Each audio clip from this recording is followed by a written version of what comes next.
Inside EKU Sports. Brought to you by Jimmy John's. Order Jimmy John's sandwich delivery today. Jimmy John's, freaky fast, freaky fresh. Welcome to Inside EKU Sports, a production of EKU Athletics. Dan McHale joins us as the Colonels have come off a two-game road swing with wins in Jacksonville, Alabama, and Cookeville, Tennessee. And you played well in both of those ball games, holding both teams below 40% shooting. Yeah, I think it was with 36 and 30, and I was really, really proud of that. We were making a conservative effort. We've had to kind of change the way we've played over the course of the year. I have got to become more of a defense-oriented, and these guys have responded. And to have, I believe, 22 blocks in 2 games, really makes it fun to coach this team when we know if we limit their paint touches, there's going to be somebody at the rim erasing it, and that's what we did. It did not look good early Saturday against Tennessee Tech. You're behind 27-10 against a team that plays well in the Eblen Center, and then you close out the first half, get within 1, and overall in the midsection of the game, a 40-16 run. Yeah, I looked at the guys in the huddle. I didn't panic. I told them not to flinch. I said, right now, don't flinch. We just got to take it one possession at a time, and we did. And we went on a great run and cut it to 1, and was really proud of it. We blitzed them pretty quickly. It went from a 17-point lead to about a 3-point deficit for them in about 3 minutes. So really proud of them. A lot of guys did some great things. Zach Charles was tremendous that game. Nick continues his all-around play. Asante really played well. And then Dylan Avar obviously broke it open in the second half. Dylan Avar, 4 of 8 from the field, and those 3-pointers were the cushion in the ball game that you maintained. It's kind of like the canteen in the desert. That's the way I looked at it. We needed his life, and he had been struggling for a while. And I told him before the game, I said, don't think about your shot. Worry about your defense, the shots will fall. And then he hit those 3 in a row that got them out of the 1-3-1 zone and was able to really bust this thing open. And Zach Charles, you mentioned him. He had a career high 19 points, but also 9 rebounds and 4 blocks in that game. Yeah, and he went 9 for 10 from the line down the stretch, which was huge. But he's really evolving into a big-time player and a great option for us. He's as athletic as anybody. He's 6'7". He's got long arms. He blocks shots. He's understanding his role, and he's really worked hard in this game. You can look at his ball handling. He took one coast to coast and laid it in, and he's just the kid you want to coach. Now, in the Jacksonville State game, you got off to a 9-2 start. Good to get a lead, got a double-figure lead. They came back and got ahead, but twice you had nice runs on the road in the second half to win over them. Well, that's where I've seen this team grow over the last 2 weeks, and especially even the past month. We're getting punched and not falling down. Where in the beginning we were young and we were looking around and it was kind of a deer in the headlights look.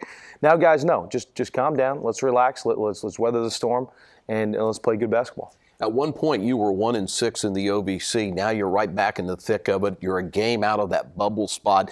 But the 2 teams there that you play now on Wednesday at home against Austin Peay, followed by Tennessee Martin, who's 2 games ahead of you in the standings. And I know your team knows the importance of these mid-season OVC games. Yeah, I mean, every game is valuable, and we know that. And we've learned. I don't think our young guys realized in the beginning of OVC play how important those early losses were going to affect us. So one media time at a time. I've been saying that for the past couple of weeks. We take it 1 4-minute segment at a time, and that's the way we're approaching this. You have said all along, and the message has been a recurring theme, that this is a young team, stay positive. They are a resilient bunch, and so that message from you to the team and the way the team has handled it has paid dividends. You've got to be awful proud of them. Absolutely. I never got down. I never got angry. I had to take a step back and say, look, this is a young group. I believe in this group, and we're going to grow this group together.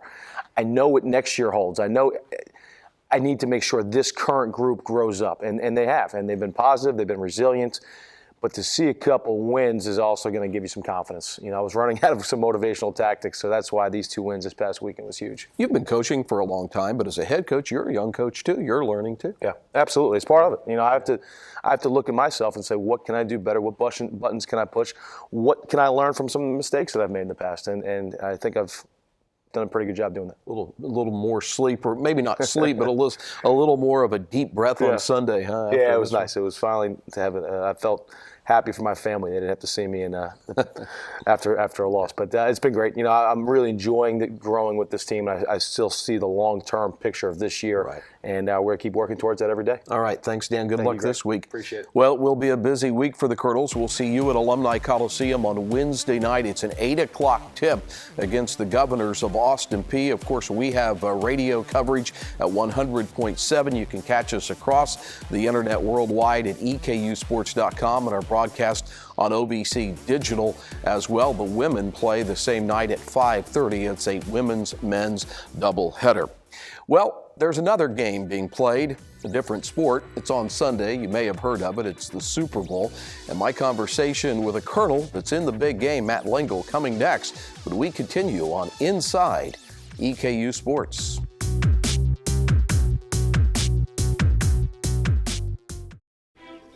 I now pronounce you man and wife. You may kiss the bride.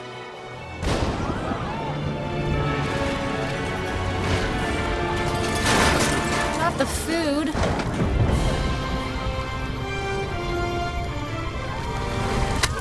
I got you, sis. Freaking fast. Let's get pregnant! Jimmy John's. Every day is a concept that few people can commit to. Every day requires a level of dedication that forces you to test your limits.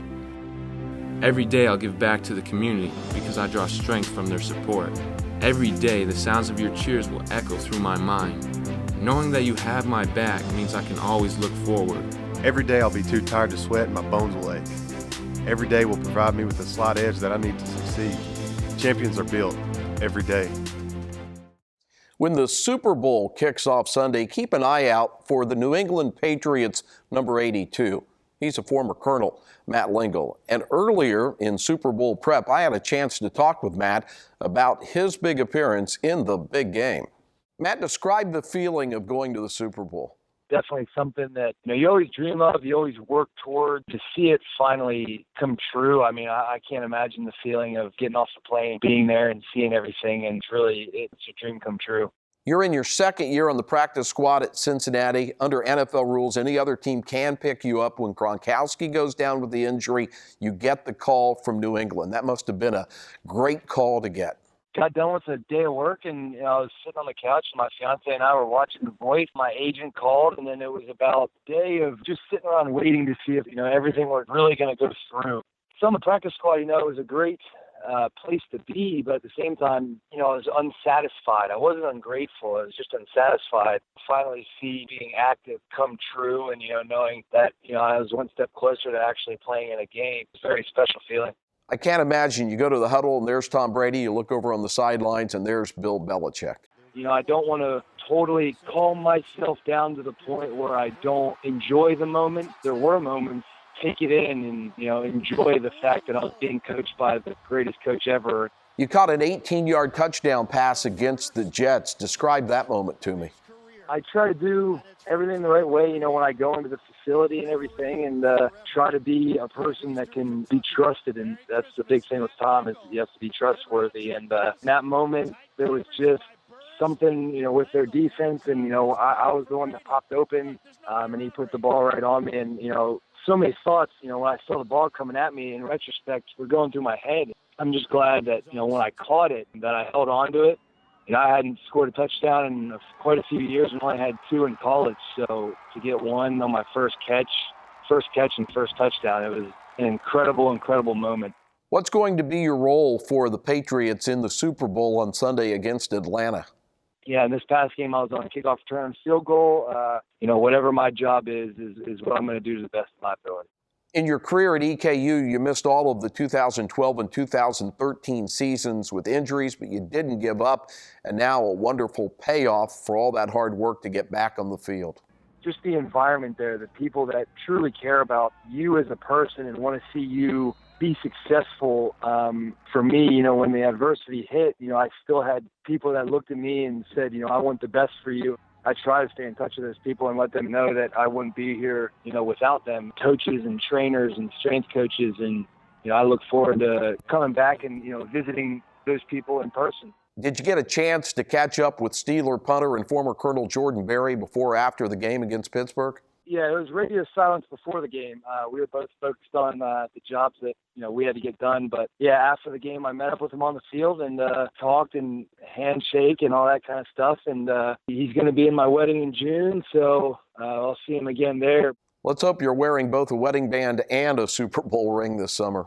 Yeah, that would definitely make my summer. That's for sure. Finally, you're going to the Super Bowl. Put that in words again for me, Matt. It honestly hasn't hit me yet, I don't think. I don't know how to put it in words, to be honest with you. After the season's over, when I'm able to sit on my couch and kind of enjoy myself, that I'll probably have a nice moment where I look back and look at everything that just has unfolded in the past few months. But as of right now, I think I'm just so geared towards, getting my job done that, that's honestly all I'm focused on. All the success in the world to Matt Lengel. And speaking about success, how about success for the Colonels in the classroom? For the 10th straight semester, more than 300 Eastern Kentucky University student athletes combined for a grade point average of 3.0 or better. The cumulative GPA for EKU student athletes in the fall of 2016 was 3.102, which tied for the second highest fall GPA on record. 13 of 17 athletic teams posted a cumulative GPA of above 3.0, and 51 student athletes earned a perfect 4.0 GPA for the semester, and that's a new Colonel classroom record. Speaking of people that have degrees, she has 3. Teresa McNair, the assistant basketball coach on the women's side at EKU, and the classroom is important classroom then on the court, right? You're right. Most of our student athletes here at EKU come here for 2 reasons: academics first, and then athletics, and they're showing it right now today. Eastern Kentucky had a good hot start to the OVC. You've slipped up a little bit with losses the last 3 games, and it's been scoring on the offensive end as you have scored 49 and 51 in those losses to Jacksonville at home and then Tennessee Tech on Saturday. Yeah, anytime you can hold a team to under 55 points a game, you should come out with a win. We got to find a way to put the ball in the basket. Where is the offense not producing right now? Is it down in the paint or more out on the perimeter? We have a mixture of both right now. We have right now one of our leading scorers, Jalen O'Bannon, averaging I think almost 12, 13 points a game, and right now we're barely getting 10. And we also have Shavonte Naylor, who's not putting the ball in the basket as well. So if we can get those 2 back on the same page to start scoring, we can win some games.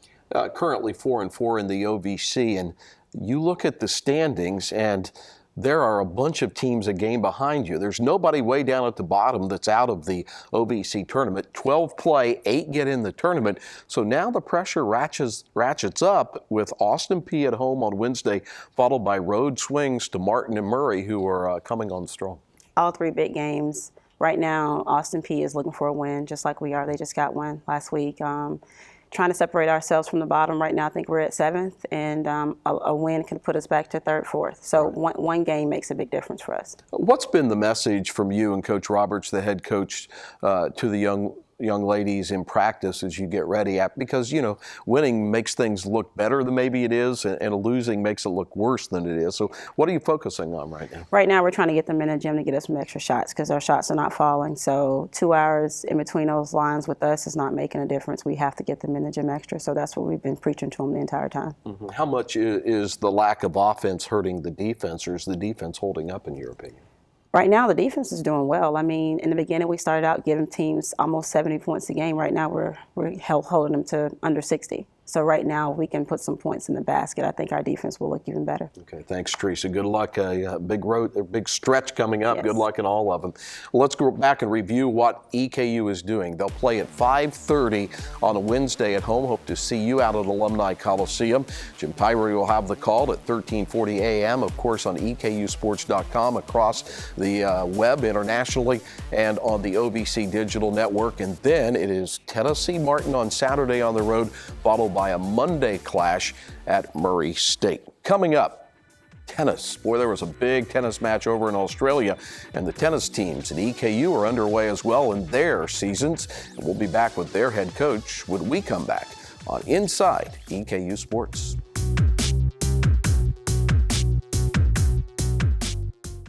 ここにチタンウルトラボット5000がございます。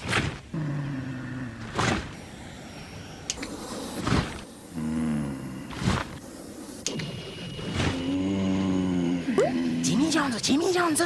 ジミー・ジョーンズ、早く来てくれ。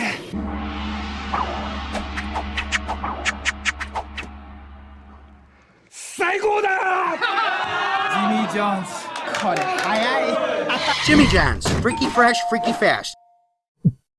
10 seconds to go.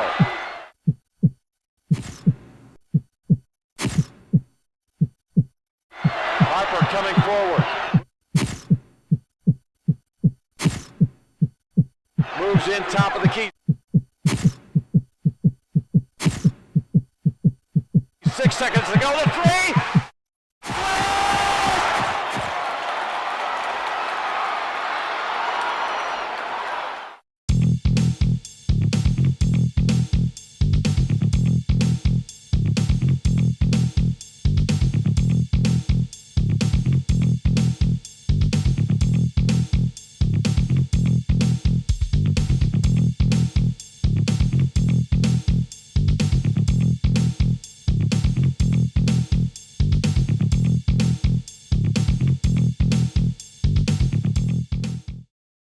Welcome back. Tennis is underway both on the men's and women's side here at EKU. They'll play indoors until the weather gets better, then take their game outdoors. And Rob Ortell in his 15th year is with us. Rob, 4-time OVC Men's Coach of the Year, 3 times on the women's side, and you're busy this time of year. Yeah, it's a really exciting time of the year. Like every year, it's my favorite 4 months of the year, this tennis season. You gear up all year for these few months. You know, the indoor season's January, February, and March and April we get out, and that third week in April is the biggest weekend of the year. On the men's side, off to a 1-3 start, but against really tough competition. You played UT and UK, and your next 8 matches will be at home, so time to get busy here and pick up some wins. Yeah, we're so lucky to have such a nice indoor facility on campus. It really helps us a lot with not having to go on the road, helps the budget a lot to be able to play at home and stay in your own bed. And you know, as you know, with the great support we've had from administration, with the great improvements with the indoor facility, we try to book as many home matches as we can. It's great to be at home. It is an international flavor on your team, including the United States. I counted guys from 8 different countries on your team. I've always, by design, tried to mix it up and have a lot of players from different cultures and different countries. And here we go again. I brought in 4 new players this year. We graduated 3. So on the men's side, it's probably the deepest roster I've ever had. I'm 11 deep this year. Who's playing number 1 right now? Ramon van Vlijmen, Dutch player, junior. He went to the NCAA tournament in doubles last year. He had a win over a top 5 team in the country last year, which got him a ticket to the NCAA tournament in doubles with Alex Alvaro, who has graduated. But Ramon will be number 1, I would think, most of the year, and you know, he's our anchor for the most part. Already a win on the women's side against Western Carolina. You have a really good team in Xavier coming up next. What about on the women's side? Who's playing well for you? You know, Laura Argente played number 1 for us last year, and Vika Demchenkova played 2, and they're both back. And I've added 2 solid girls to the program, one from Russia and Putri from Indonesia, who had to sit out last year, so she's fitting right in right away with us. So, but Laura played number 1 last year. She was all conference, and she's going to be a great leader for our program. All right, good luck throughout this season. We'll try to get over and catch a few matches on campus. All right, great. Thanks, Greg. All right, appreciate it. That's Rob Ortell, head coach of both the men's and women's tennis teams here at EKU. And good luck this week. The women do have that match at Tennessee on Friday. The men's team will host 2 matches Saturday at home against Southern Indiana University and Campbellsville University. And of course, we always remind you to keep up with all Colonel athletics all season long at EKUsports.com, Facebook, Twitter, and Instagram. That does it for another edition of Inside EKU Sports. We'll see you again next week.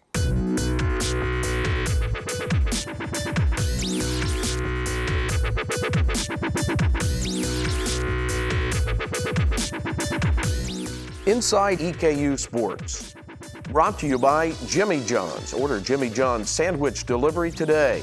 Jimmy John's, freaky fast, freaky fresh.